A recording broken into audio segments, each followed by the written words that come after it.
একদিন জঙ্গলে বাঘ হাঁটছিল আর ভাবছিল, আজ খুব ক্ষুধা লেগেছে, কিছু একটা শিকার করতে হবে। তখনই সে দেখতে পেল একটা শিয়াল গাছের নিচে বসে আছে। বাঘ গর্জন করে বলল, এই শিয়াল, আজ তো তোমাকেই খাবো। শিয়াল তো খুব বুদ্ধিমান।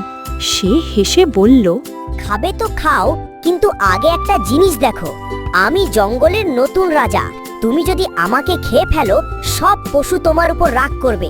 তুই রাজা, তার প্রমাণ দে আমাকে। শিয়াল হাঁটতে হাঁটতে বাঘটাকে নিয়ে গেল জঙ্গলের ভিতর। সব পশুই ওদের দেখে ভয় পেয়ে পালিয়ে গেল। বাঘ ভাবল, ওরা আমাকে দেখে পালালো নয় তো? তাহলে সত্যি কি শিয়ালই রাজা? শিয়াল মনে মনে হাসছিল। বাঘকে দেখে পশুরা পালিয়েছে, আর বাঘ ভেবেছে শিয়ালকে দেখে পালিয়েছে। ঠিক আছে, তুমি রাজা হলে তোমাকে খাবো না।